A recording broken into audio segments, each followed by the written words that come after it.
Hey, hey, hey, happy Sunday. Happy April 30th.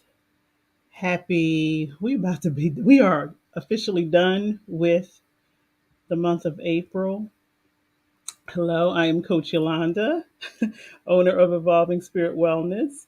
I have to acknowledge my tardiness. Um, Forgive me.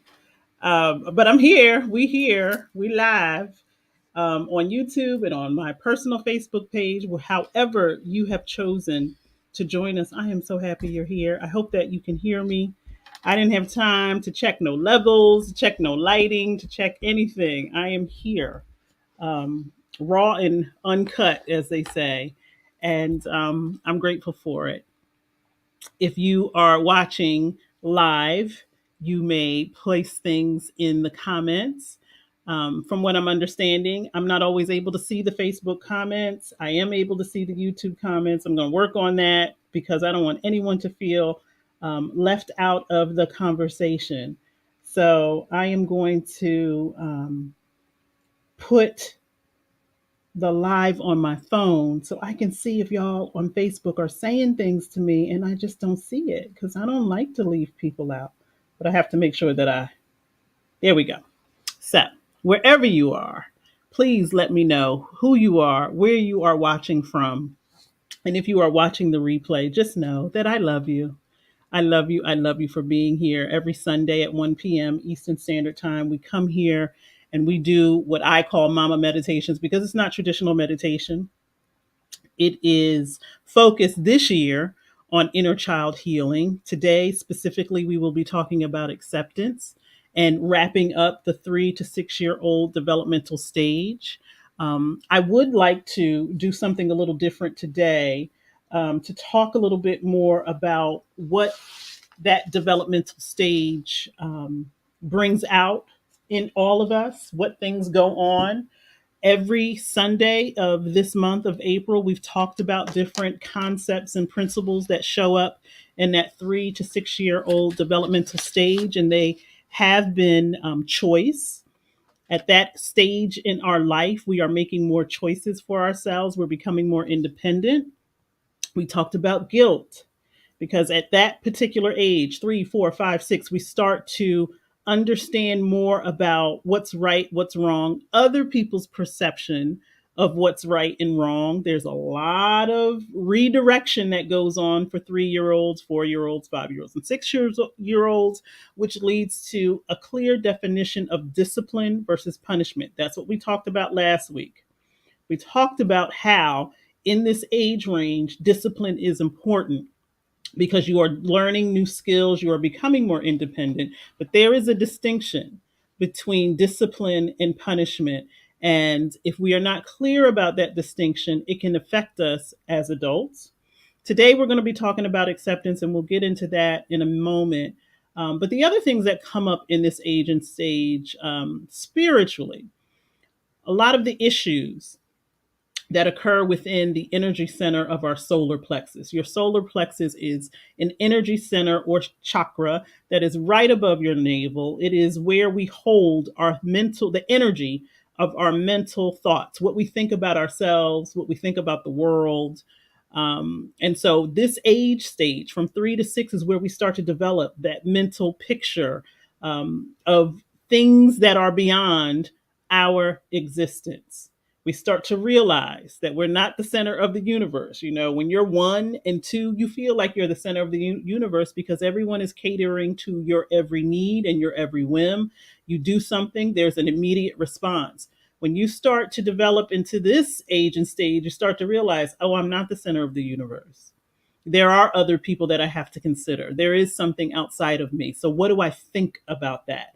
And so, if you have any challenges about your thoughts about yourself, your self esteem, your self value, this would be the age and range where that starts to develop. You start to think about yourself. How do I measure up? Am I doing things the right way? Am I a good girl? Am I a good boy? You know, all of that starts to get ingrained and absorbed into our being at this developmental stage from 3 to 6 years of age. And so, as we move into the month of May, we're going to be looking at the developmental stage from 6 to 12. That's a huge difference. A 6-year-old and a 12-year-old, there's so much that goes on in between those ages. And so I know I say it every month. Next month is going to be a heavy month because it also deals with issues of the heart, matters of the heart, love. You may not understand that love started to be developed and understood at that point in your life, but it did. Last week, I read a passage from All About Love by Bell Hooks that talked about our first lessons of love begin in childhood, typically with our caregivers. We learn to love. We may not have language that really expresses what love is, but we understand that when people take care of me, I feel good, I feel better, therefore I love them. That language starts to become developed. From 6 to 12, it really starts to take hold. So I'm excited about next month, but we right here still in this right now moment in the month of April where we are going to be talking about acceptance. And let me just say that as I was thinking about acceptance yesterday, it really got me emotional. And so I purposely did not put on any eye makeup today because I'm like, you're going to cry. I'm not even going to try not to cry. I know it's going to happen because when I think of acceptance and the way in which am learning to accept who I am and accept myself, I get emotional. I just get emotional. When I think of acceptance and the way in which hold on one second. She talking over here. So acceptance really means approval. Whether it's someone else's approval or your own approval. For the context of this meditation, the approval that we are talking about is our own. How do we approve of ourselves? Coming to a state of being of acceptance is no easy task because here we have our ego that keeps track of every single thing that we have done in our lifetime and even create some things that we may not have actually done, may have created a story, may have created some belief. But all of that is within us. It's with us. And so we have that intellectual side of us, but we also have that spiritual side of us. That spiritual side that just knows, that doesn't need evidence of things, that doesn't need to prove anything, that doesn't need to see anything. That is a part of who we are. Remember, we are spiritual beings having a human experience. We came into existence as humans to experience life for however long the good Lord says we have to experience it. And so, approval of yourself, acceptance of yourself means I got to accept both of those things, my humanness and my spiritual essence, because that makes up who I am. It makes up who we are. And so, I want to read a definition. I love this definition of acceptance. It's from the New Thought Dictionary, which is a term of metaphysical explanations and definitions. And so the term, instead of just acceptance, it is intellectual acceptance and spiritual realization. And the reason I love that description is because it doesn't leave anything out. It's the wholeness of it all. So you have your intellectual acceptance and your spiritual realization coming together to form acceptance. And the definition is in mental treatment, the practitioner makes intellectual statements, that is, statements that are definite, concise, conscious, and directive, concrete. In order to be meaningful, in order to be meaningful, they must become spiritual realizations. The two are combined, meaning your intellectual self, your humanness, has to combine with your spiritual realization. So you have on one hand your humanness, where all of that stuff is, logged, all of the memories, all of the beliefs, all of the conscious experiences. But you also have that spiritual realization, that connection to something that is beyond human explanation. And as many times as humans have tried to explain spiritual nature, some call it source, some call it God, some call it higher consciousness, whatever you decide that it means, whatever you decide it means for you cannot leave that part of yourself out. If all you do is intellectualize everything, your brain is going to burn out. And for all of my overthinkers who want to think of every angle, every possibility, every outcome, you will burn yourself out if you don't create the balance that comes from your intellectual, you know, acceptance and your spiritual realization. The two have to come together. And I love that. Some could say it's science and spirituality coming together. I don't think you can have one with the other. I think science needs to have spirituality, things that are beyond human explanation, and spirituality definitely needs to have science, things that are concise. We have spiritual and universal laws and principles. And these are not just things that somebody made up because they didn't have anything to do. They are based in facts, they are based in truth. And so when it comes to acceptance, accepting all of who you are, any perceived wrongs, faults, the memories, all of it, how do we come to an intellectual acceptance and also a spiritual realization? And that's what we're going to talk about today. So the approval means saying yes no matter what it looks like, no matter what is required for you to come to that acceptance. And I'm not saying it is easy, because it is not. You have your inner critic, the imposter syndrome, the inner victim, all of those things. You know, if someone said to me, Yolanda, you are the greatest thing since sliced bread, my brain would automatically start to take a list of, yeah, but what about this? And what about that time I made a left instead of making a right? And what about that time I spent money that I shouldn't have spent? And what about that time I, said yes to something that I know, I would automatically go to all of the reasons why that statement wasn't true, instead of the possibility that I am the greatest thing since sliced bread. And we have to get to a point where we can let those two things exist within our being, exist within us. Because this is the thing that I know about that 3 to 6 year old age range. How often are children having these philosophical, intellectual conversations in their head about who they are, how they are against the world? Should I? Can I? Will I? No, children are in the flow. When you're 3, 4, 5, 6, grandbaby girl just left here, she's in the flow. She's not thinking philosophically. She's not thinking intellectually. She's like, I see something, I want to do it. And there's balance in that. I see something, I want to do it, but I also have the awareness that I could get hurt, or that something greater than me or something smarter than me, which would be her caregivers, are going to take care of me.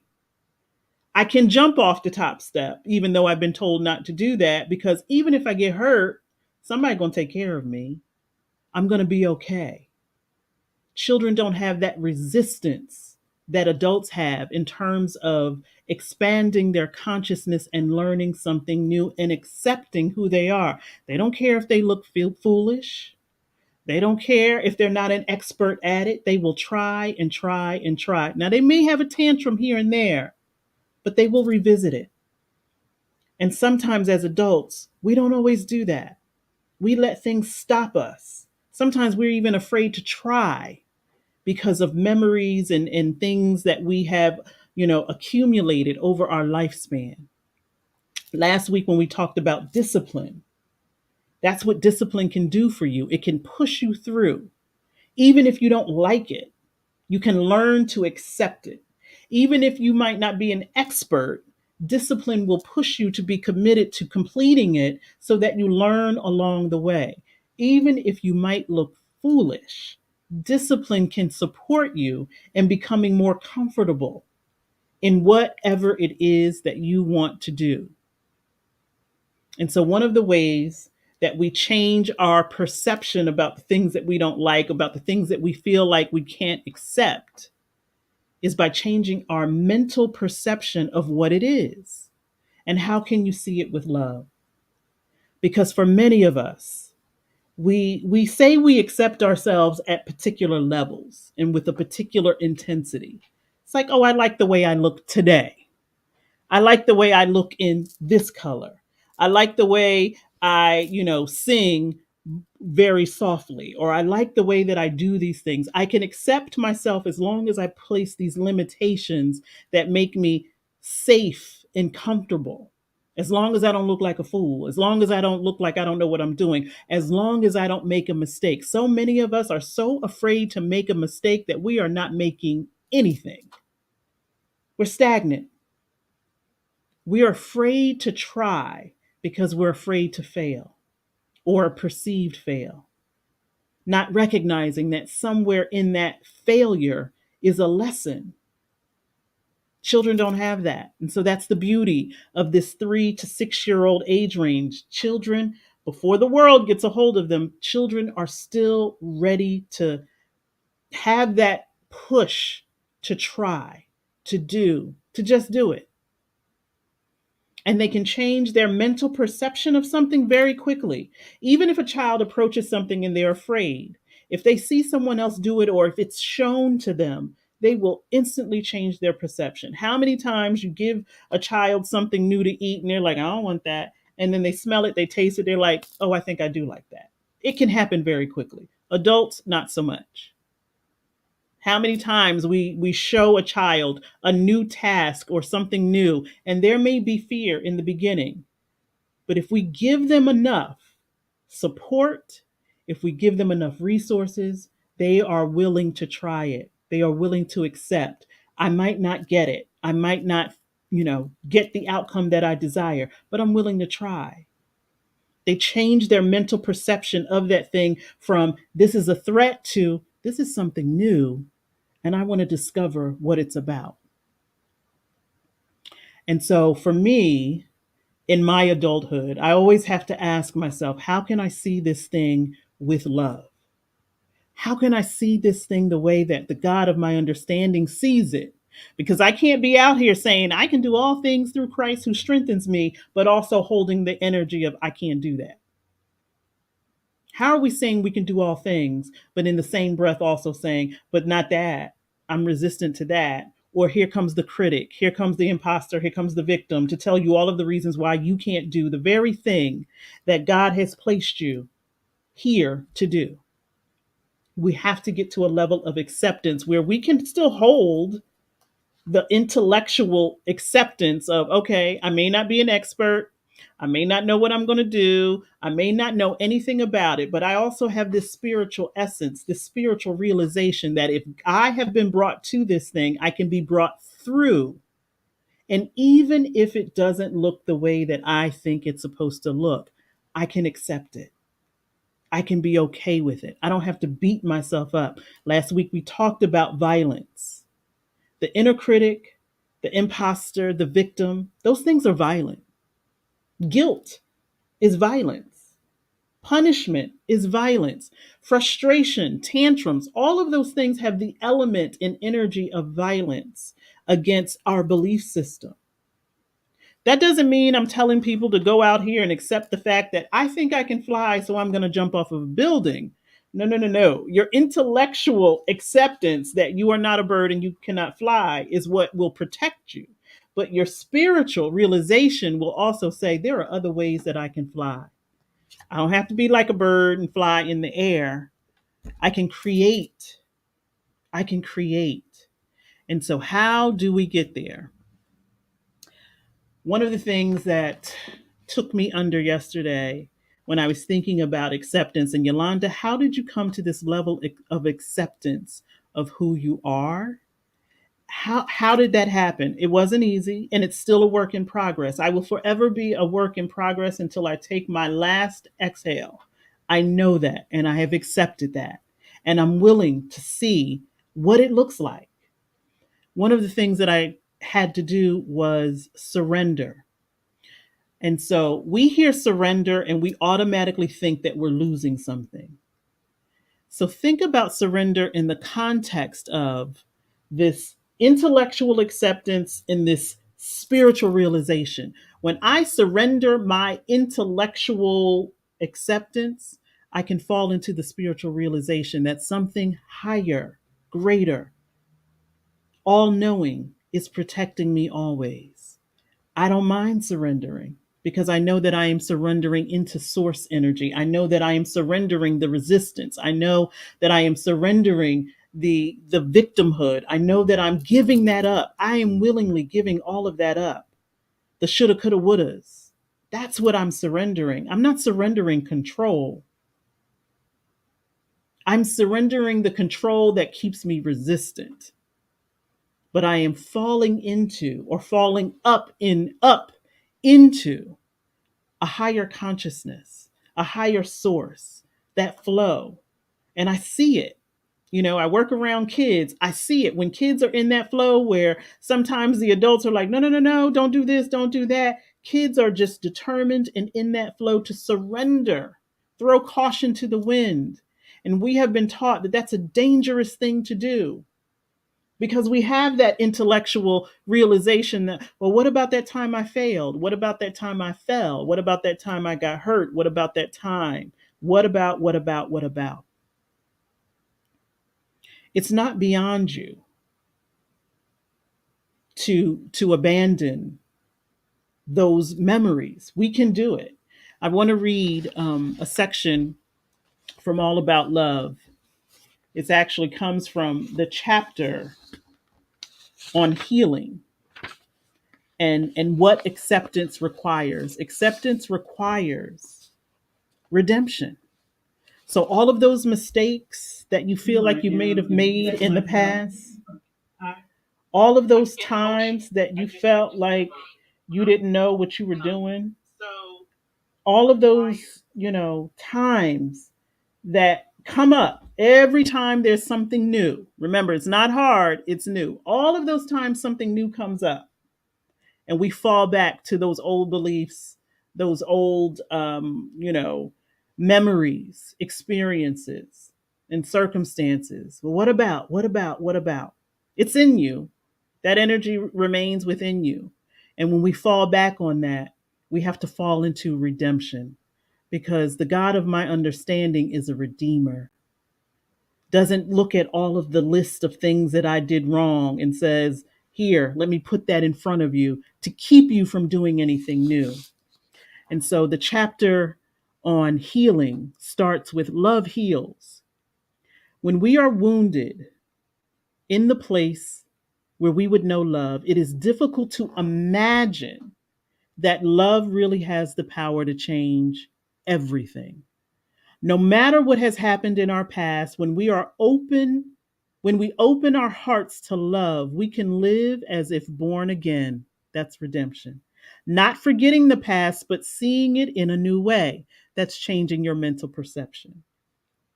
Letting it live inside us in a new way. So, all of those failures, all of those mistakes, all of that scarring that comes up, it's never going to leave us, but we can live with it in a different way.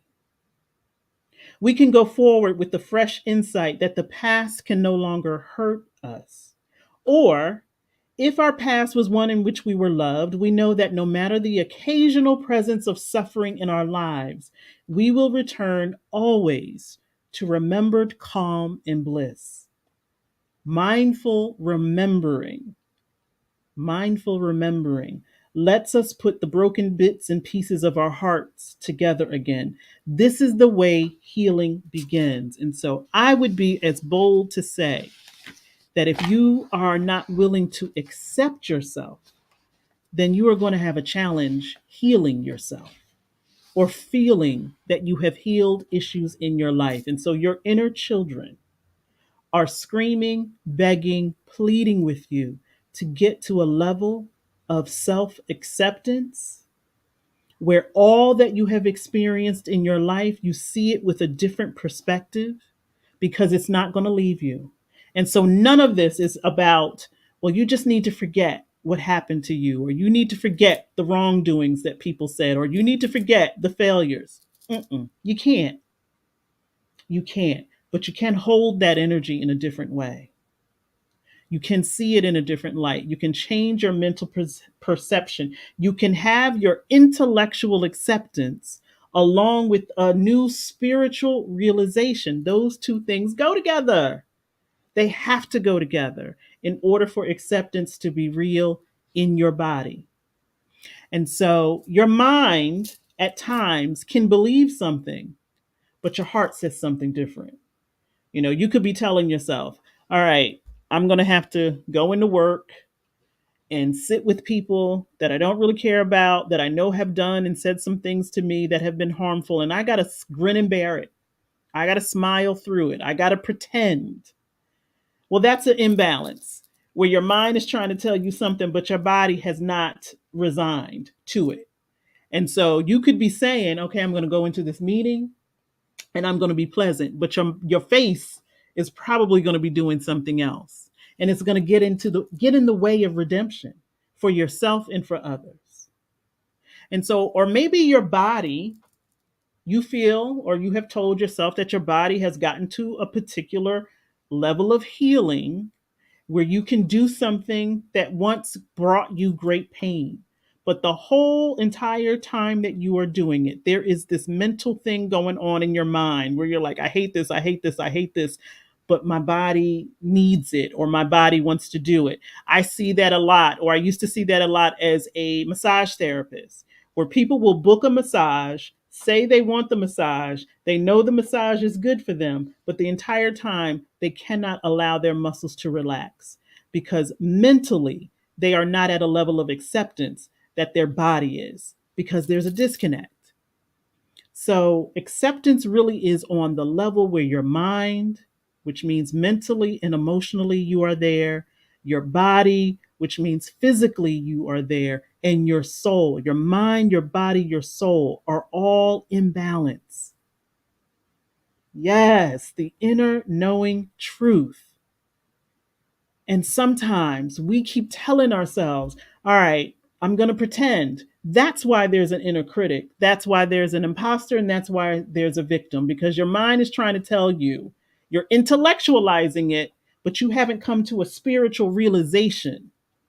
Those two things have not come together. And so you're faking it. And so if you feel like an imposter, it's probably because you are being fake. Because somewhere in your body, your mind, and your spirit, there isn't this alignment of acceptance. There's this intellectual acceptance that says, well, if I want to be a nice person and if I want people to like me, then I have to pretend that I'm okay with sitting at the dinner table with somebody that I know was violent towards me. How many of us do that for the sake of the family? I got to sit with Uncle so and so when I know Uncle so and so has been inappropriate. But my mind is telling me this is what I have to do. But my body is like, I don't want to be here. That's a betrayal. And it's not a full acceptance. Doesn't mean that it cannot happen. But have you resolved it? Have you redeemed it in your mind, in your body, and in your spirit, so that you're not placing yourself in positions where you feel like a victim, where you feel like an imposter, or where your inner critic is like Judge Judy banging the gavel, like, you know, you don't want to do this. When you are accepting who you are and all of the experiences that you have had in your life, it may take a long time to do that. But the reason it comes up in this age, in this developmental stage, is because as children, we don't yet have the benefit of intellectualizing everything. We're innocent. And didn't we talk about that a long, long time ago when we started this work? And we said that is the very first principle of inner child healing, that children are innocent. And so your inner children need you to understand that what happened to you from the age of 3 to 6 was not your fault. And you have to get to a mental perception of holding the energy in that way. And that can be challenging. And so I would offer that if you have not gotten to that place, that you seek out a therapist, that you seek out some support and some resources that will help you align the truth of that. You were innocent. I don't care who said what, did what, from the age of 3 to 6, you were a child. But as an adult, are you holding it that way? Or are you telling yourself, if I hadn't done this when I was 5, then maybe I wouldn't have difficulty with this thing now? So acceptance is, some terrible things have happened to me in the past, but I'm healing that. But you can't heal without redemption. And for those of you who, want to discuss redemption more, I would suggest, I don't even have a cover on my book. That's how beneficial this book has been to me in my healing process. All About Love by Bell Hooks. It is one in a series. We went through this book paragraph by paragraph last year.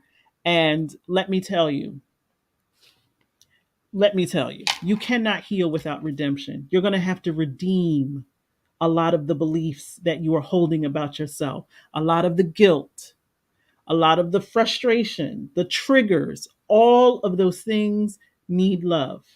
It needs love. It's asking for love. It really is asking for love. Your inner children, when they start acting up, what they're asking for is love. When you're 3, 4, 5, 6, you don't really know how to ask for that. Your behavior is the way that you communicate. And so sometimes the behavior looks like I'm having a full on tantrum on the floor, but what I'm really saying is I need some love. I need someone to guide me. I need someone to support me. I need to be able to hold whatever energy is going on in my body in a way that feels safe. And so if your own mental perception is not a safe place, and knowing that your mind is made up of your mental energy and your emotional energy, if your mind, sometimes that can be the most violent places that you ever visit in your life, your mind. If your mind is a violent place, it needs some redemption. It needs some cleansing. It needs some healing. Because if you are saying something in your brain, in your mind, but you're not acting upon it physically in your body, there's a disconnect. So again, if I go around telling everybody, oh, my favorite scripture is, I can do all things through Christ who strengthens me, and yet I'm living my life like I can't do anything, like I'm resistant to everything, there's a disconnect. And so acceptance says, you are and have already been approved. You are and have already been cleared, redeemed, and healed. You have to get your mind to a mental perception that you believe it. And so surrendering the resistance will lead you to believing all that you say. That intellectual acceptance and that spiritual realization coming together. It's so delicious. It really is. When no matter what it looks like, you have an understanding that I am limited in my humanness, but in my spiritual nature, there are no limits. And I know that whatever experience I happen to be in at this particular moment is teaching me something. And I'm going to see it with the eyes of love instead of the alternative, which is overthinking, creating a story, and not accepting who I am. And so the thought that I had yesterday that took me under into tears was, I am so glad that God has been so patient with me as I learn to accept all parts of who I am. I am so grateful that God has been so patient in my process of learning about who I am and how wonderful I really, really am, and how wonderful life is. I'm so grateful that God did not think this one here is a little bit too much work and I don't have time. The patience and the grace and the mercy that I have been afforded in my life as I continue to accept all of who I am blows me away. I don't even understand it, because I lose patience with myself, and you probably do the same thing. I lose patience with myself like that. But God never does. Source never does. The divine never does. And waits for me to get it. Waits for me to take all of this intellectual stuff and waits for me to recognize spiritually who I am and to see things differently. There is a process that we all go through that is so unique to us in terms of coming to full acceptance. And as you said, my dear, that inner knowing, that inner truth, that I don't care what anybody else is saying, God has already redeemed me. Love is already healing me. And so if you had the benefit of going through this developmental stage in a healthy way, then you might find yourself, being a leader in particular places and stages in your life. You might be okay with taking on a challenge. It looks like a mountain to other people, but to you, it looks like something you're ready to climb. You might have that determination, that get up and go. You might have that. But if you had some difficulties in this 3 to 6 year old age range as an adult, you might be stuck in guilt. We talked about that 2 weeks ago. Guilt, whew, and what it can do to you seeing yourself in truth.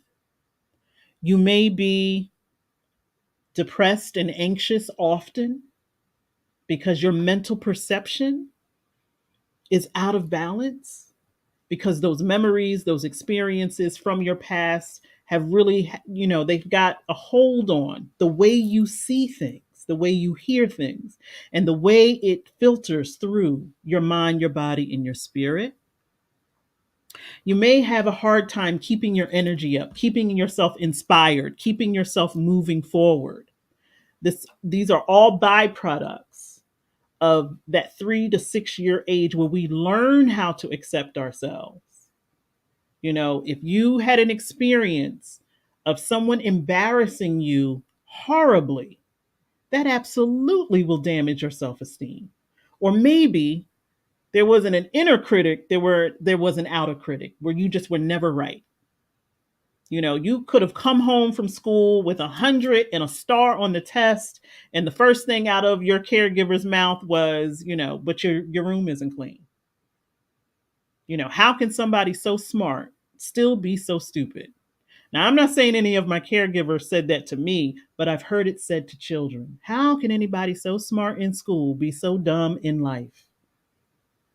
We don't recognize and realize when we're children what that kind of language does, but it's violent language and it happens all of the time without effort. It just flows out of people's mouths into the ears of children. You're a bad girl, you're a bad boy. You just can't do anything right. Here, give it to me because you just never gonna learn. I'm tired of talking to you. And all of the things that impact you. So now you are judging yourself. You are your worst critic. You're uncomfortable in your body. How many times do adults think that they have the right to comment on children's bodies? I wish y'all would stop it. Oh, look at you. You're just so fat. You're a fat little thing. Oh, that baby needs to gain some weight. Oh, that baby needs to lose some weight. Why is that baby so fat? Why is that baby so skinny? Why is the baby so tall? All of these things that are said and absorbed create adults who are uncomfortable in their own skin. And we could talk about race consciousness. We could talk about colorism. We could talk about hair length, hair texture. All of those things will make it difficult for you to accept yourself. And when you hear that, when you're younger, you don't even know that you've been hit with something hard, but it gets attached to you. How many of us, had to suffer through getting our hair done just today? Grandbaby girl does not like getting her hair done. Let her rock that afro. Let her rock the. I'm not about to fight her about her hair. But we have been taught, oh, your hair has to look a certain way for people to like you, for you to be acceptable. Your skin has to look a certain way. You have to look just right. All of these things that we have adopted and internalized, and we can't figure out why we feel like imposters and critics and victims. For those of us who used to be or are on our way from being perfectionists. That starts in this age range. How many times did you have your caregiver standing over you, yelling at you as you were trying to do your letters oh so perfect? You're coloring out of the lines. You can't stay on the line. It's got to be perfect. Your handwriting is horrible. Do it again. Do it again. Oh my gosh. How many times did I have to write stuff over and over and over? Because for my mother, penmanship was everything. Because we have to remember that for particular people, the way that you read, the way that you write equates with how intelligent you are. And for those of us who have a history of individuals who were not allowed to learn how to read, how to write, why do you think it's such a big thing in the Black community? If you don't read well, if you don't write well, if your penmanship is not perfect, that goes all the way back to, well, there was a time when we were not allowed to read and write. So now that we have been given the privilege, we have to be perfect. How many times have we heard you got to work twice as hard to just be at the level that others are? All of that contributes to us not accepting ourselves as we are.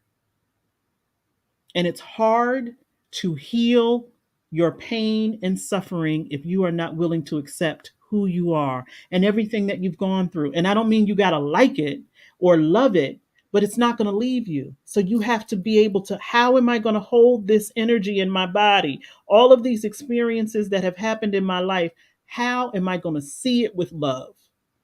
Because if I don't see it with love, I'm going to see it with hate. And then that hate becomes part of my character, part of who I am. And then it creates this barrier where I can't get to.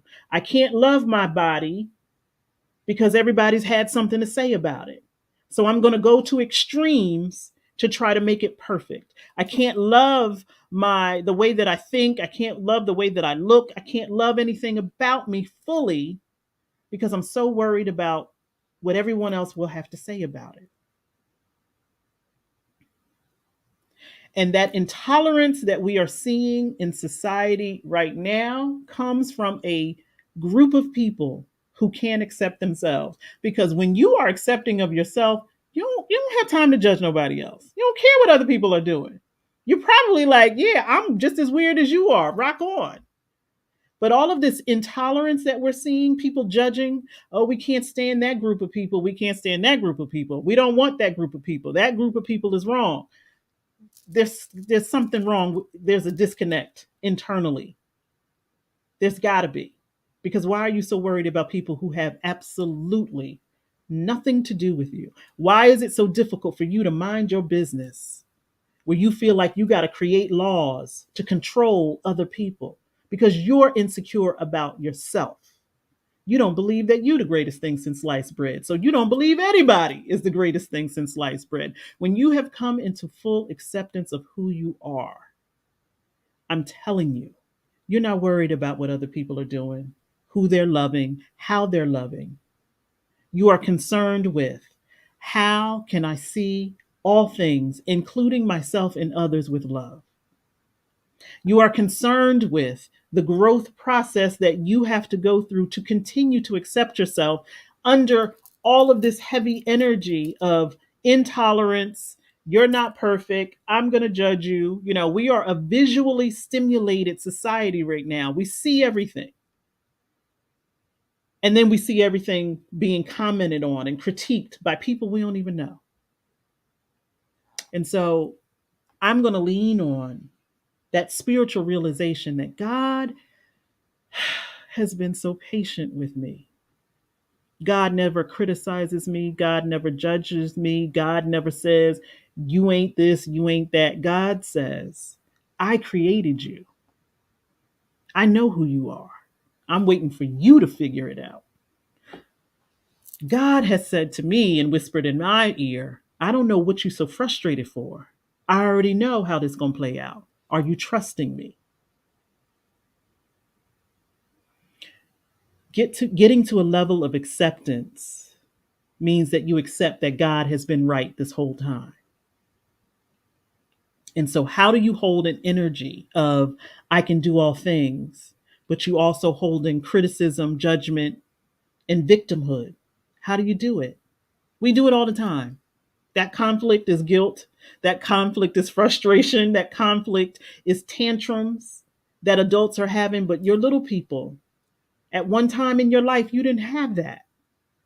When you were a 3-year old and the world looked like one big playground, you didn't have all of that criticism. Someone else intervened. And sometimes the intervention was for your own good. I'm not saying that we should just let children be free and wild and roam all over the place and do. No, that's why we talked about discipline last week. But how can we do it from a place of love instead of, I need you to be perfect? I need you to do what I want you to do because I haven't resolved the issues in my own life. And I know, love my parents, they're not here to defend themselves and they don't even have to. But I know a lot of the things that they instilled in me were based upon their own fear. You know, my parents grew up in the 40s and the 50s in the South. So I know a lot of what I heard. Don't put that, don't put that oil on your body and go out in the sun, you're going to get too dark. Come here, let me straighten your hair. Put this on. This looks like, what a nice young lady should be wearing. All of the things that I know came from a place of love in their heart, but it created a consciousness of not enoughness for me. And here I am as an adult still working through that stuff. We all are. And that is the part of you that you also have to accept, that you're still working through. You're still healing. You're still healing. And as All About Love says, mindful remembering lets us put the broken bits and pieces of our hearts together again. That's the only way we're going to heal. We got to change our mental perception of the things that have happened to us and the truth that we are willing to tell. That doesn't mean rewriting history. That means telling the truth. If someone was harmful to you, you got to tell the truth about it. But if any part of you feels or is saying, and it was my fault, or it was my mother's fault, we have to get to the truth in the facts of the figures of what happened, and then the perception of perhaps the reason the big people didn't protect me is because they didn't know how to protect themselves. You have to get to a mental perception where your intellectual acceptance is also combined with the spiritual realization that this thing called humanness is temporary, that we don't really have a long time to be here. We think we have a long time. We love to celebrate people who have been humans for a long time and with good reason. But even 100 years is really not a long time when you're talking about all that we can experience as humans. Why would you leave the spiritual realization out of it? Why would you limit yourself in that way? Why wouldn't you want to marry those two things together? Where you can absolutely understand facts, figures, and truth, but also understand there are some things that exceed your human understanding.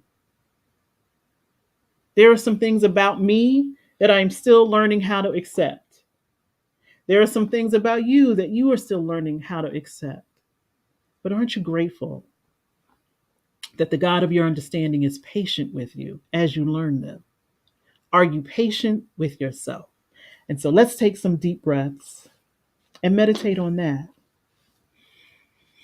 Perhaps there are some places within you where you are impatient in your healing process, where you are telling yourself that you're a failure. You're telling yourself that you're never going to get it. You're telling yourself that I look foolish. I am here to tell you, as it is my job as a spiritual life coach, to tell you that your little people, your 3-year old, your 4-year old, your 5-year old, your 6-year old, and beyond, are here to tell you that they need your help. They need your patience. They need your grace. They need your mercy. And they need you to stop being violent to them. Your 4-year-old is tired.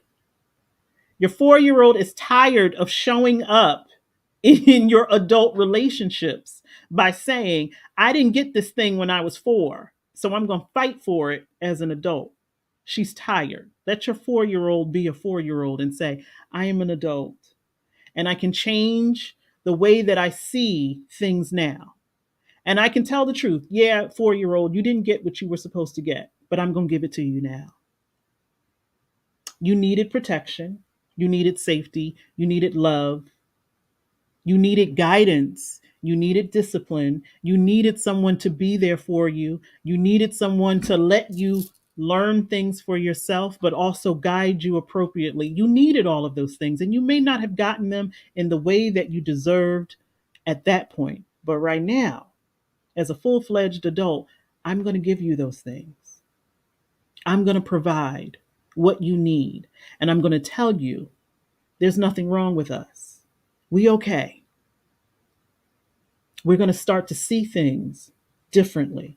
We're going to start to hold these memories differently. We're going to start to heal ourselves in the way that you deserve so that you don't have to keep showing up every time you feel like an abandoned 4-year old, or every time you feel like a disappointed 5-year old, or every time you feel like a 6-year old who still is going to have a tantrum because the developmental skills that you needed were not provided, or you did not have the safe space to develop those skills.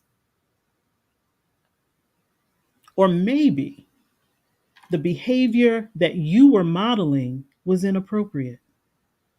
Or maybe you didn't have anybody to model appropriate behavior for you. And so you had to figure it out all on your own. Can you imagine being 5 years old and having to figure things out for yourself because there's no adult supervision? That is scary. Can you imagine being 6 years old and having to deal with adult issues all on your own? And the fear that it creates and the disconnect that it creates in your body. Some of us have been disconnected from our bodies for a very long time, since we were 3, 4, 5, 6. And it makes it difficult to accept the spiritual things that are going on in your life when you're disconnected from the vessel of that spiritual activity and essence and energy. So you're always up in here. So, all of my overthinkers, please take a deep breath and let your mind rest and open up your heart so that your heart can meet your mind and you can hold those two realities, that you are a spiritual being having a human experience. And within those experiences have been some things that have been challenging, traumatic, horrific, and without definition or explanation. And perhaps part of what your healing process looked like to you, because you were just trying to survive, was, let me intellectualize what happened. Maybe I'll take ownership of that trauma. Or maybe I'll pass that trauma on to other people so that it shows up in my human interactions as an adult. You may not have been the one to hurt me, but I'm hurt. So this is what you get from me. You get defensiveness. You get a skeptic. You get someone who is resistant to love. You get someone who's uncomfortable in their body, and therefore I'm intolerant of the ways that other people are comfortable in their body. Take a deep breath. Let's tell the truth. Let's surrender to the truth of some of the judgments and criticisms that we have been holding against other people because we are uncomfortable with ourselves.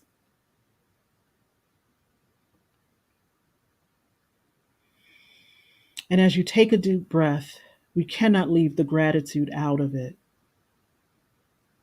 That the universe has been quite patient with all of us. Do you know if Mother Earth really wanted to self-destruct and just blow up and end all of us, she really could. And some would say she would be justified in doing so because we have been damaging the great mother over and over and over, and yet and still she provides, redeems, heals, nourishes. I am so grateful that the universe is patient with me and is waiting for me to figure out who I am and to accept all parts of who I am. I am so grateful that in those places and spaces that I don't even know exist yet within my own body, that there is a level of resistance and violence that I've tried to ignore, but it's going to come to the surface. It's going to get what it wants, and what it wants is love. And I surrender to it in this moment. I surrender to whatever resistance may be present in my mind, my body, or my spirit that is keeping me from loving me myself fully. Take a deep breath and think about all of the ways that you get to see things with love instead of fear, instead of worrying, instead of being disappointed. I'm telling you, it's so magical and loving there. The month of April owes me nothing for all of the ways that it has allowed me to accept myself and accept what I deserve gratefully and graciously. You cannot say you want something and then you don't believe you deserve it. You cannot say, I can do all things through Christ that strengthens me, and then be weak.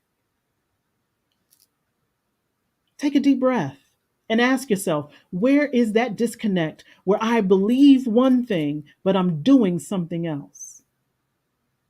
Where is the disconnect where I think one thing, I'm doing something, but my spirit just really isn't in it? I am mind, I am body, I am spirit, and I need all three of those things to be in alignment, on one accord, to accept all that I am, to recognize and realize most of that junk that's in here is not even my stuff.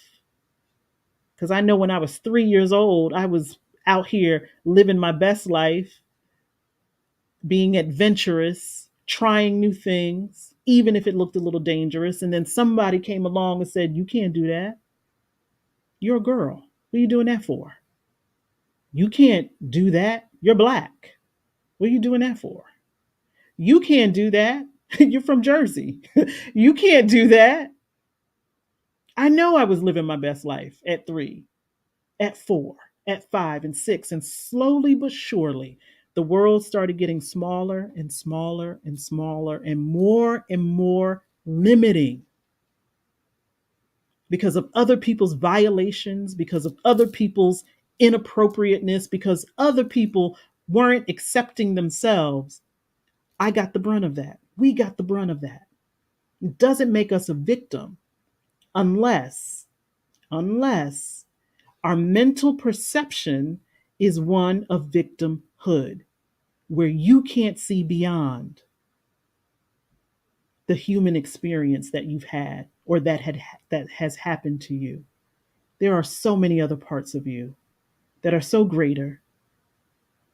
There is a consciousness that we all hold that is waiting for us to invite all of the things that we deserve, all of the things that we deserve to believe, all of the truth that really, really is for us. Ashe. I am so glad the universe has been patient with me as I figure out what needs to stay and what needs to go in my mind, in my body, and in my spirit. I am so grateful that I am now cleansing and redeeming all of the violence that has been put inside my consciousness. I don't need it, I don't want it, and it serves no purpose. Not for me or the collective consciousness. We really got to get this violent stuff out of our minds, out of our bodies. Anything that is attempting to get into the way of you being your true self, is violent. That's my definition. But you have to ask yourself, what are you willing to do to get it out, to release it, to redeem it, and see it with love? It is not going to leave you.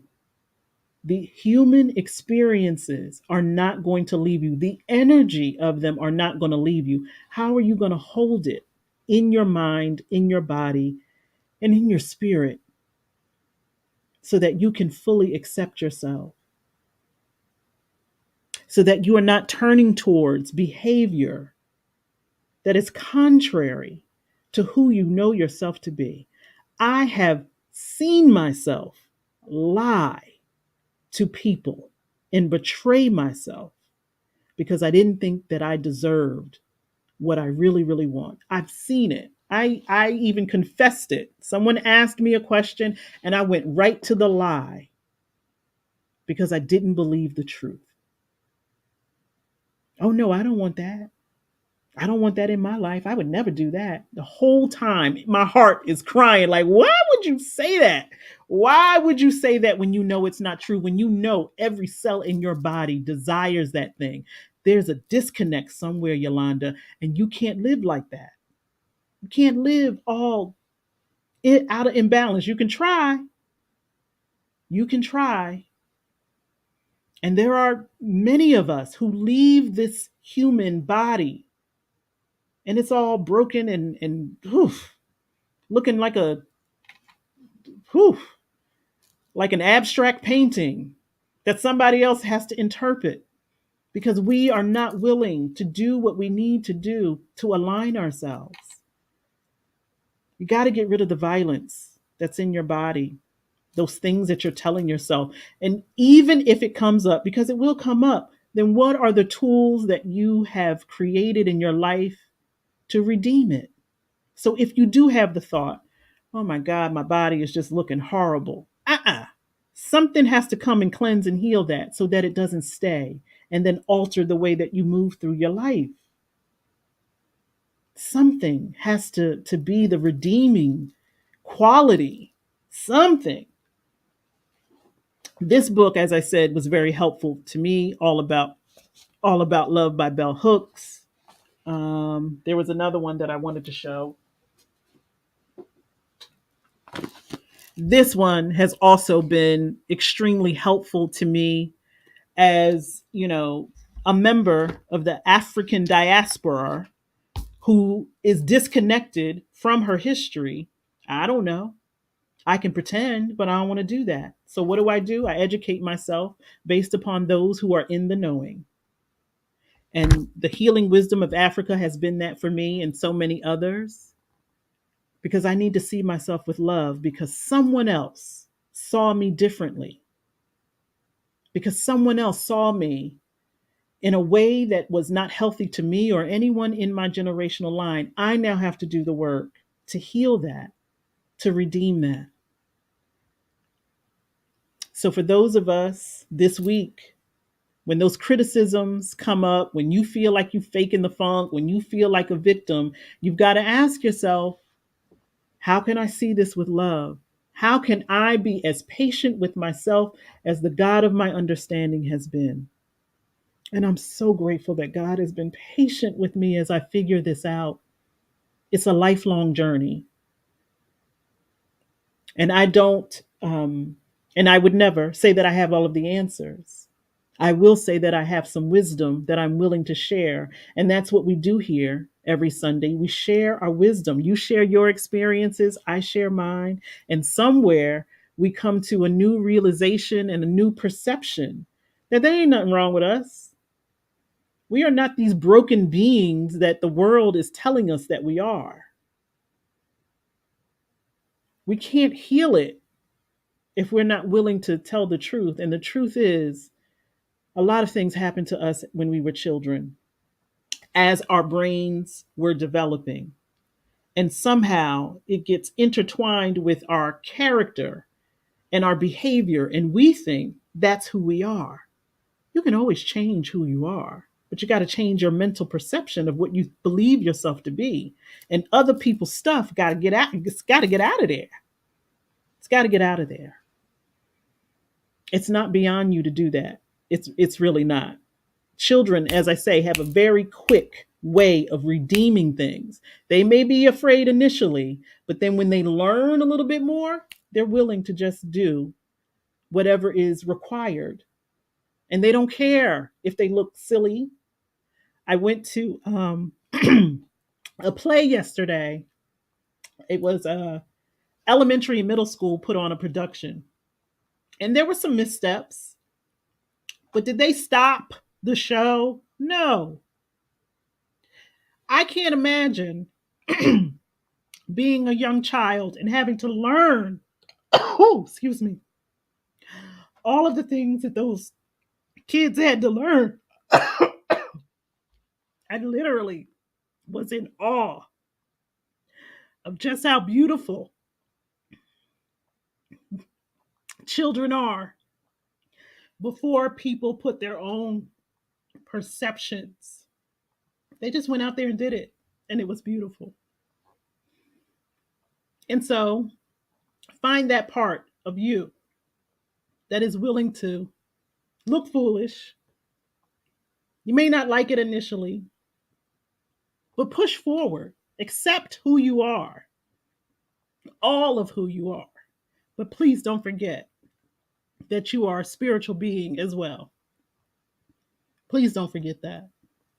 So every Sunday, we come here at 1 o'clock. This month, April, was our 3 to 6 year. Next month, 6 to 12. That's a large span of time. So we got a lot of concepts to go through. Some of those concepts are going to be worthiness, affirmation, and self-love. Next month is going to be delicious because I think we have more memories of that 6 to 12 year age range. And so a lot of our work is going to have evidence and support because we will actually have memories.